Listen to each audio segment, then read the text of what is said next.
My name is Sophie. I'm 42 years old, and my husband of 15 years ended our marriage over the phone to tell me he had just inherited $800 million. dollars. Before I explain how he ended up collapsing in a designer store only 3 days later, let me know in the comments where you're watching from. It's always surprising to see how far these stories reach. Everything began on a Tuesday, a completely ordinary, painfully normal Tuesday. I was sitting at my desk in a mid-sized accounting firm in the city, surrounded by the familiar structured world of spreadsheets and financial reports. The air carried a light smell of coffee and recycled paper. Outside the window, life moved on at its usual pace. For me, life was always about rhythm, predictability, logic, and the quiet satisfaction of balanced numbers. Numbers don't lie. People do. I just didn't realize how deeply that truth would affect me. For 15 years, my steady salary and secure job had been the backbone of our life, the foundation that allowed my husband, Richard, to build his endless dreams. My phone buzzed against a stack of invoices. It was Richard. I smiled automatically, assuming he was calling to check in, complain about a client, or share another so-called brilliant idea. Our marriage had settled into a pattern, his restless ambition and my measured calm. "Hey," I answered, sounding like someone who still believed she was part of a partnership. "Sophie," he said, his voice flat and distant, a tone I hadn't heard in years, not since I refused to co-sign a loan for one of his more unrealistic ventures. All warmth and familiarity were gone. "I need you to listen carefully." He told me Uncle Edward had passed away. My stomach dropped. Edward was a distant, almost legendary figure in Richard's family, a wealthy and eccentric recluse living near Bordeaux. We had only met him once, at an uncomfortable family gathering years earlier. I told Richard I was sorry, but he cut me off. His voice now carried something sharp, almost metallic.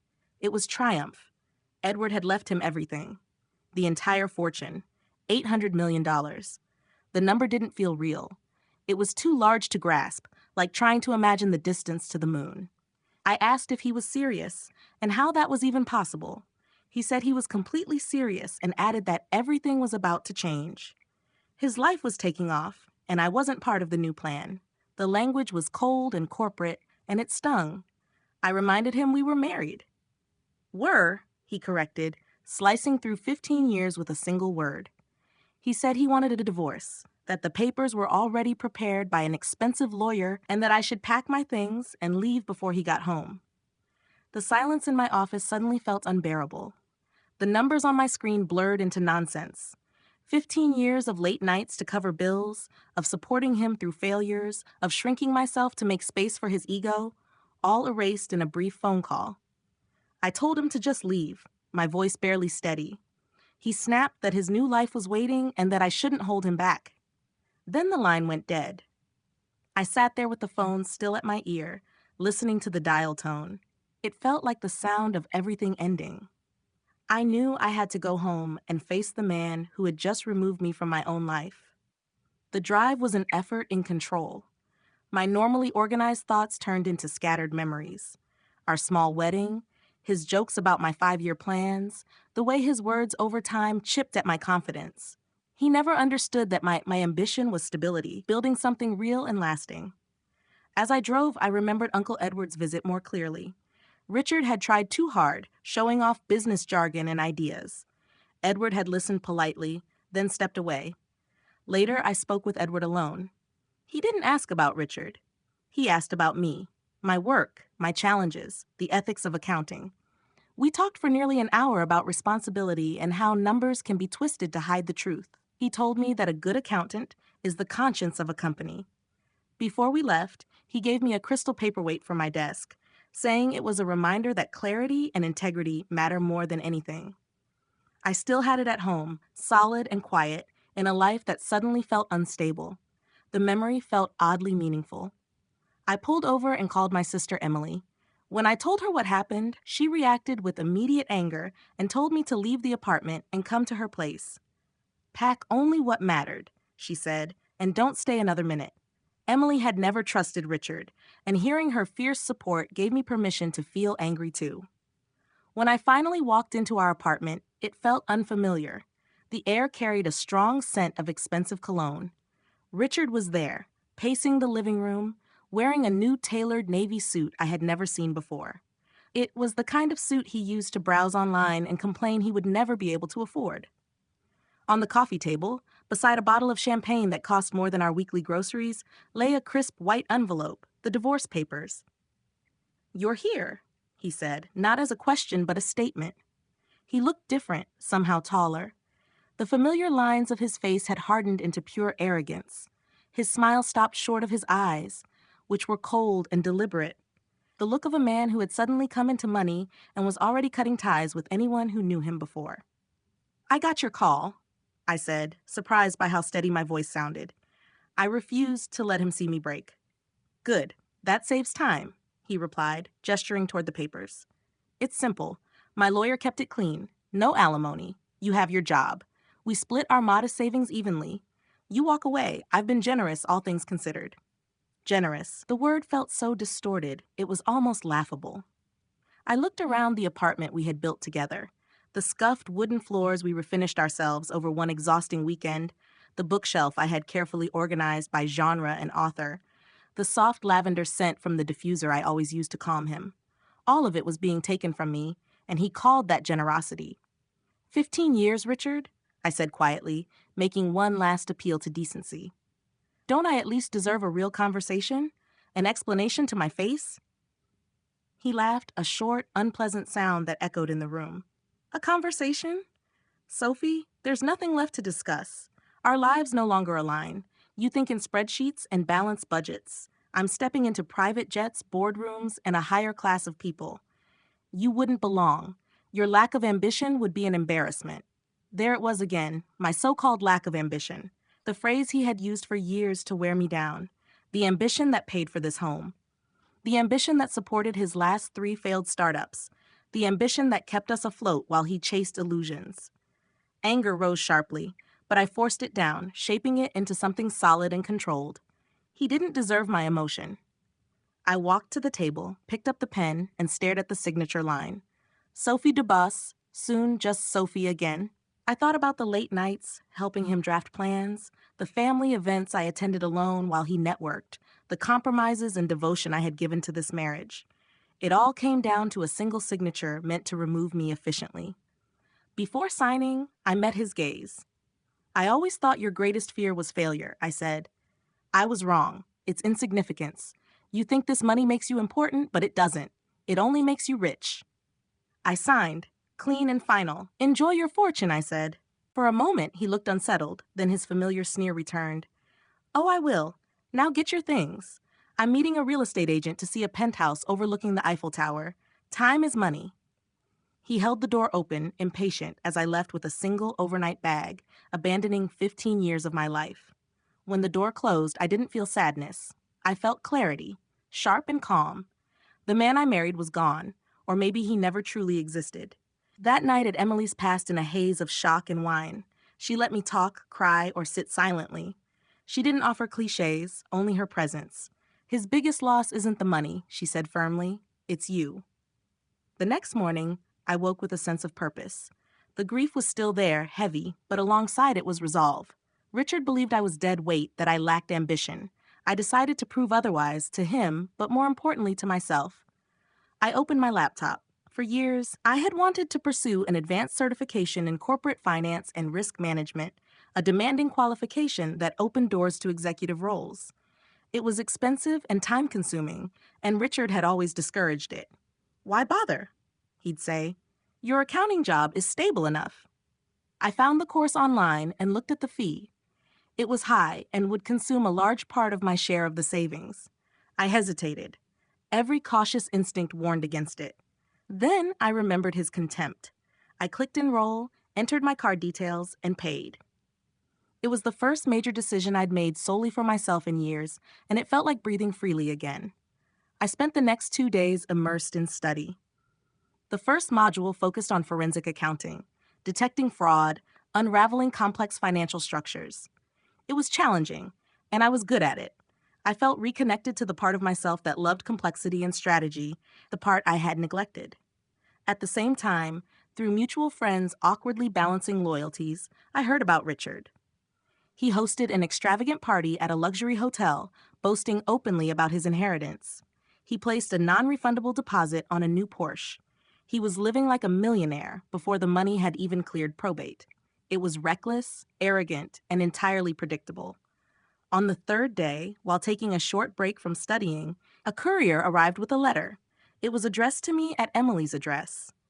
The envelope was thick, cream-colored cardstock with the name of a prestigious Bordeaux law firm embossed in elegant gold lettering on the back. My hands shook slightly as I opened it. The language inside was formal and exact. It was an official request for my presence at a meeting regarding the estate and final will of Mr. Edward Dubas, stating that my attendance was essential to clarify certain testament clauses. My blood turned cold. Why were they contacting me? The divorce was recent, but maybe not legally finalized. Was Richard attempting something through the law? Was there some obscure rule that tied me to him financially? I showed the letter to Emily. She frowned and said it was strange. Testament clauses, she repeated. Why would his uncle's lawyer reach out to you directly? You have to go, she said, and I'm coming with you. You're not doing this alone. The train ride to Bordeaux was tense. Every possibility ran through my mind, each more unsettling than the last. I wondered if this was a trap or an attempt to make me give up more rights. I held my purse tightly, where I had placed the crystal paperweight for reassurance. Its weight felt steady in a life that no longer was. The law office matched every expectation.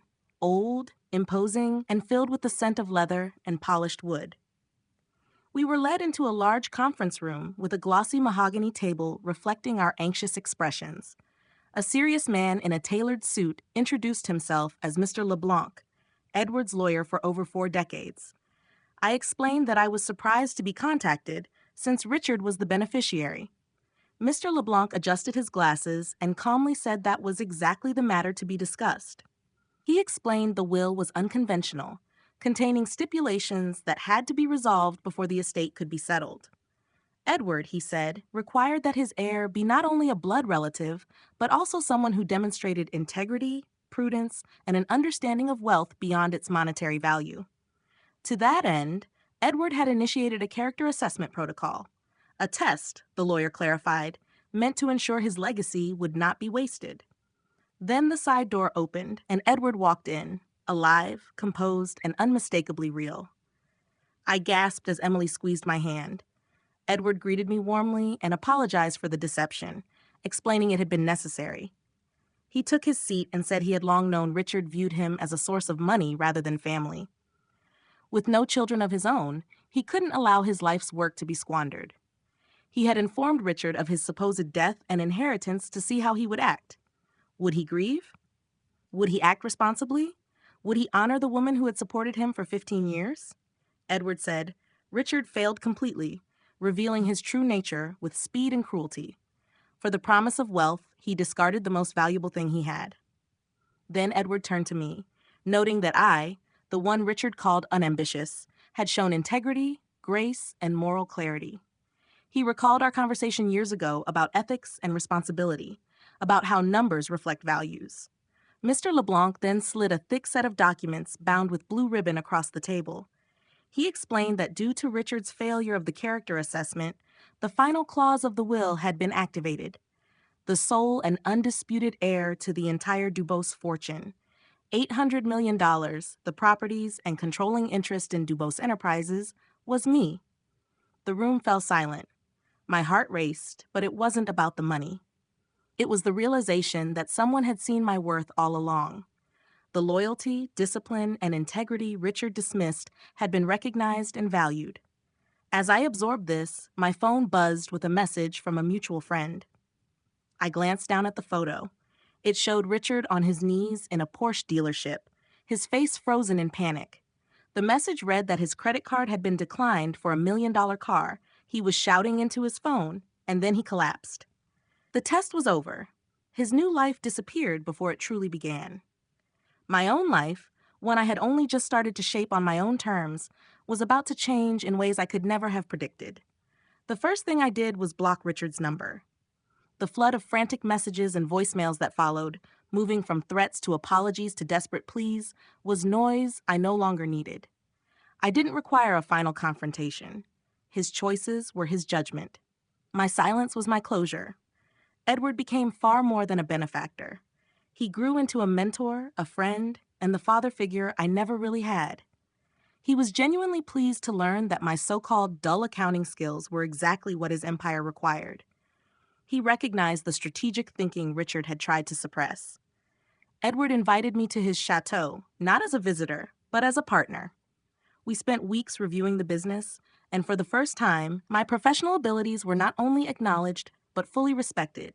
He later offered to formally adopt me, giving me the family name connected to the fortune. I accepted. I became Sophie DeBoss, not through marriage, but through merit. The years that followed were intense and fulfilling. I didn't rush to buy luxury homes or sports cars. The first significant check I wrote paid off Emily's mortgage, a moment of shared relief and joy that meant more to me than any display of wealth. The next was used to establish a foundation. 5 years have passed now.